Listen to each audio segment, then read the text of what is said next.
extensionmedios.com, impactando tus sentidos.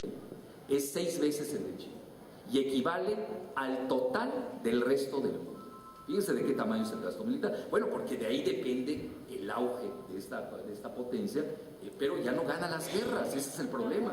Es decir, funciona bien la maquinaria, su interacción y bidireccionalidad con la banca, sí, pero ya no están ganando guerras, y a partir de que perdieron la guerra en Irak ya se les vino el mundo encima, porque y aquí les hago un paréntesis. Vean, siempre hay que ver las cosas al revés, en reversa. ¿Qué hubiera pasado si Estados Unidos se hubiera quedado con el petróleo de Irak, que no pudo poseer en la primavera de 2004?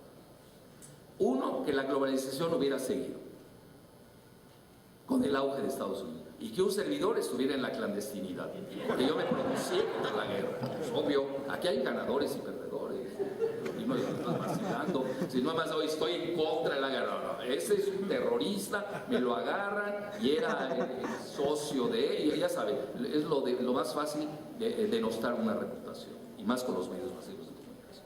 Entonces, regresando, tienen el G7 que se está cayendo, esas nuevas tecnologías que Estados Unidos las tiene sin duda alguna, pero que ya son fácilmente copiables también. Les va a durar 5 años el auto y luego la van. Además todavía no han sido implantadas, eso también, que tiene ahí un gran potencial Estados Unidos, sin duda. Y ahí va la segunda receta que le propinan los chinos a Estados Unidos para salvarse: que le vendan parte de su alta tecnología a los chinos. Vean, pues ellos saben que ganaron la partida de ajedrez. Porque, como dicen, cash is money, y a los chinos si algo les sobra en esos momentos es cash. Tienen 2.6 trillones de dólares de reservas, para que no presuma Carsten con sus 100,000 millones de dólares. Y además ni son ciertos, eso está maquillado. Ahí yo diría, ahí tienen ustedes el esquema del G7, no quiere decir que vaya a desaparecer, jamás yo he dicho tal cosa. Lo único que estoy diciendo, y eso es lo que maneja el libro, es de que está en caída. Estaban en la cúpula y se están cayendo.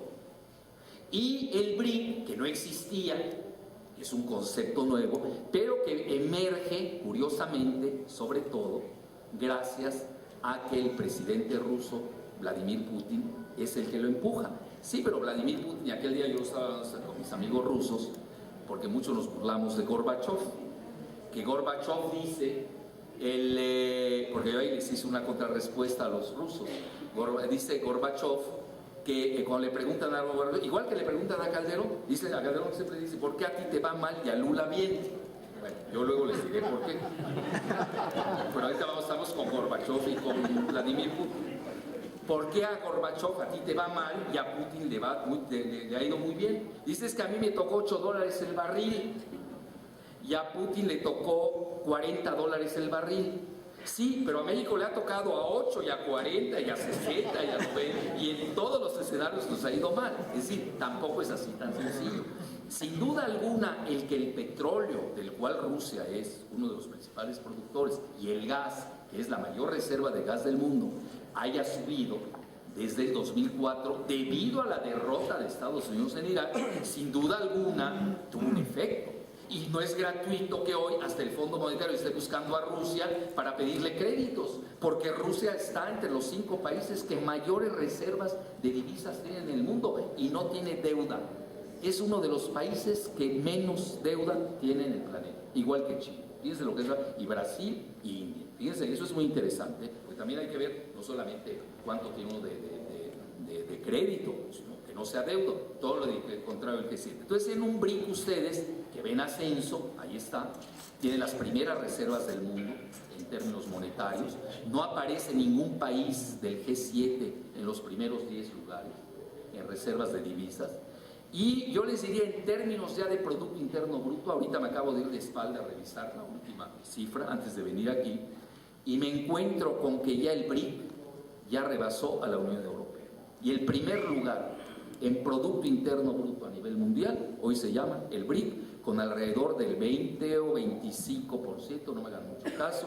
La Unión Europea ya cayó a 19 y Estados Unidos anda en 18. Es decir, sí estamos viendo una tendencia y esto se va a acentuar conforme pasen los días y los años. Entonces es muy claro, Estados Unidos se prevé, te lo resumo, que va a estar en una estagnación durante 10 años. Para Europa se le pronuncian quiebras soberanas de varios países en los próximos 5 años, pero es todo lo contrario cuando hablamos del BRIC. Vean, les digo, para ver que si hay otra situación diferente entre las políticas de Brasil y de México, no voy a nombrar a los presidentes para que no vean que es algo personal, pero me voy más a Lula, obviamente, siendo obrero metalúrgico. No se necesita ir a Harvard para ser genio de la geopolítica. Y estamos viendo que Brasil está creciendo, pero no solamente Brasil, toda Sudamérica, toda Sudamérica. E incluimos a Ecuador, a Bolivia, a Colombia, a Perú, Venezuela, han sabido sacar provecho de la coyuntura. ¿Por qué? Porque es muy sencillo. Se cayó el mundo financierista, ese montaje que había creado la dupla anglosajona de Estados Unidos y Gran Bretaña, y están regresando las materias primas. Es decir, el mundo economicista, nos guste o no. Ahora, vulnerabilidades del BRIC, no hay que cantar victoria tampoco. A ver, dices que tú le vas al BRIC, sí, y no lo oculto. Por una razón, porque hay que equilibrar el mundo. El mundo estaba demasiado desequilibrado. Lo estaba desequilibrado con dos en la época bipolar y lo estaba más desequilibrado en la época unipolar. Yo creo que ahora muchos países van a tener la oportunidad de moverse, de tener mucha creatividad. Lo vamos a ver, van a haber muchos traslapes creativos de gran ingenio. Van a tener ustedes una India que se va a llevar muy bien con Gran Bretaña, con Estados Unidos, con Japón, que es parte del BRIC y se lleva de maravilla con Irán. Es decir, esos maniqueísmos paleobíblicos ya desaparecen. Al que se quiera quedar en los maniqueísmos pues va a salir perdiendo, porque el mundo hoy es multidimensional, polivalente, de traslapes creativos, cambió radicalmente. Y van a tener ustedes que hay una complementariedad económica obligada entre Brasil y China. Aquel día yo me iba de espalda, estaba revisando una entrevista que le hicieron al asesor de Lula en Le Monde Diplomatique y decía el acuerdo que existe en materia alimentaria entre Brasil y China. Muy sencillo. China no tiene manera, no tiene zonas de cultivo y tiene una población de 1.500 millones de habitantes que hay que nutrir. Entonces hace un trueque con Brasil de manera estratégica. ¿Cuánto necesitas de dinero? Te presto lo que quieras. Te doy las gracias porque me vendas petróleo, pero te voy a agradecer más si me rentas tus tierras para sembrar. Y ahí tienen hoy ustedes, eso es lo que vamos a ver en el siglo XXI. Trueques de primer nivel, muy estratégicos, muy complementarios, y hay que verlos. Y yo aquí veo que en México se subieron los neoliberales al Titanic, son como los músicos del Titanic, que siguen tocando hasta el final. Y yo siempre digo que ahí tengo dos razones por qué siguen jugando hasta el final. Una, porque no saben nadar. Y la segunda, porque no saben hacer otra cosa. Entonces se quedan tocando. No saben, no tienen otra tonada más que el neoliberalismo. Y de ahí no lo sacan. Ya está muerto el modelo. Que lean a los británicos, y ahí nació el modelo. Que vean cómo Estados Unidos nacionaliza, socializa la banca de facto con dinero ciudadano. Ya no funciona ese modelo. Ahora, que aquí no lo entiendan, bueno, pues es una tragedia, se los digo abiertamente. Pero el mundo sí está actuando y hay grandes vencedores y tengo que reconocer que en el BRIC hay un gran talento. Entonces, ese sería el resumen del libro. Y yo, ya para concluir, esa es la parte final que pongo en el libro, el mundo multipolar. Entonces, ¿por qué le llamo que es un mundo multipolar? Porque obviamente está básicamente, más que el G20, que es al que le han dado la batuta, realmente más que el G20 yo diría que estamos hablando de 6 actores. Hay una manera, si ustedes la quieren poner, no me disgustaría, estamos hablando de lo mismo, son matices, G7 versus BRIC. Y no se van a equivocar cuando ustedes hagan sus análisis, vean cómo va el G7 y cómo va el BRIC, y comparan y se van a dar cuenta cómo el BRIC va al alza y cómo el G7 va a la baja. Pero de una manera más geopolítica, yo creo que podríamos hablar de un orden nuevo que es hexapolado. Muchos me critican que por qué no pongo a Japón. Bueno, primero que nada, Japón, no tengo nada contra los japoneses, menos contra las japonesas, así que no es nada personal. Es de que Japón está cayéndose, lleva una estagnación de hace 20 años, es el modelo que muchos ven que va a suceder para Estados Unidos, porque hizo la misma especulación financiera con los mismos instrumentos financieros, así que tampoco se inventó algo nuevo, pero Japón no crece. Y luego tiene, además su población decrece y tiene una demografía de la tercera edad. Ese país sigue así, hasta puede desaparecer en el próximo. Y además, lo digo con respeto, pero es la realidad, es un país racista, no acepta migrantes. Bueno, no extrapolemos, dejémoslo de Japón, no acepta migrantes, entonces tiene mayores problemas. Y yo creo que el avance de China le va a pesar, y si se unifican las dos Coreas, mucho más le va a pesar a Japón.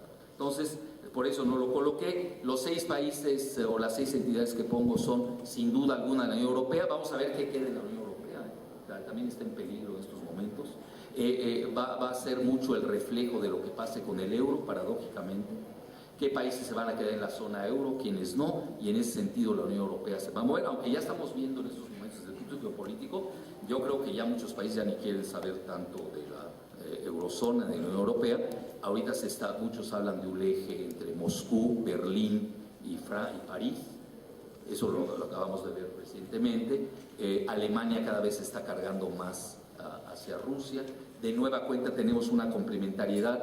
Alemania necesita mucho de gas, Rusia le sobra gas, a Rusia le faltan inversiones en tecnología avanzada que Alemania le puede proporcionar. Entonces, ustedes ven, vamos a encontrar mucho eso, esas complementariedades de traslapes muy creativos y fascinantes.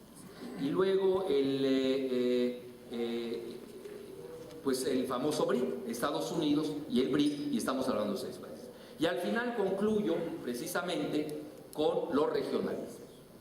Vamos a entrar a una etapa de divisas multipolares. El dólar ya no va a ser la moneda de reserva mundial. Los sudamericanos, me da pena no poder decir latinoamericanos, desgraciadamente ya saben por qué, porque hay un país ahí que entre Belice y Guatemala y el sur del río Bravo, que de Bravo no tiene nada, pues que no quiere ser latinoamericano. Con nosotros podemos, alguien me pregunta, la geopolítica, ¿qué nos lleva? Vean, hay algo, uno no puede ser iluminado en esto. Yo quiero tal cosa, tipo Castañeda, ¿no? Síndrome de enchiladas completas, no, pues chilaquiles, ¿no? Imagínense que acabemos en ese diálogo, ¿no? O en mole, ¿no? Entonces, esa no es la política. Una política exterior sensata es real, es real. Nosotros tenemos que tener excelentes relaciones con Estados Unidos, se los digo de verdad, excelentes, a pesar de nosotros mismos. Y además tenemos 30 millones de migrantes que no se los vamos a regalar, que más tienen un Producto Interno Bruto, que eso poca gente lo dice, similar al nuestro, de los restantes 100 millones que están acá. Es decir, es una gente que produce casi $1 trillón al año, casi el trillón. Bueno, aquí ya bajó por el -7 del año pasado, de crecimiento, pero estamos hablando que 30 millones son muy productivos en términos de servicios y bienes. Y entonces esa relación tampoco la tenemos por qué abandonar. Pero también nosotros somos latinos, porque ahorita ya está cundiendo por ahí de que los mexicanos no somos latinos. Oigan, yo aquí no veo a ningún vikingo. No quiero decir quiénes lo dicen, pero ustedes saben quiénes son los palafreneros que nos andan medio que no somos latinos. Bueno, pero en Estados Unidos tampoco nos quieren. Bueno, entonces, ¿qué tenemos? Nosotros somos latinos. Tenemos una gran cultura. La cultura es un poder suave, soft power, que nosotros debemos aprovechar. Éramos la primera potencia de Latinoamérica, la perdimos. Pese a todos los errores garrafales de los gobiernos neoliberales, seguimos siendo la segunda. Todavía nos reciben en Argentina, todavía ya lo vieron. ¿Se acuerdan de Siqueiros? Es decir, el poder cultural de México es de los principales de este continente. Yo el único país que pondría a la par en términos milenarios con México es Perú, no hay otro. Nosotros tenemos una cultura bárbara y no tenemos por qué regalarla. Y eso, ahora yo siempre doy el ejemplo de Roma y Grecia. Roma le gana militarmente a Grecia, pero en el transcurso de los años y los siglos acaba ganando Grecia y heleniza a Roma gracias a su cultura. Entonces, ¿México qué debe hacer? Bueno, México es un puente civilizador. Eso es lo que debemos ser nosotros. Somos un puente cultural entre el norte y el sur y no acabar allá en pleitos ahí como el de Castañeda, Fox peleándose con Cristina Fernández, que luego resulta que es la presidenta, imagínense, Marta Sagún que no quiere saludar a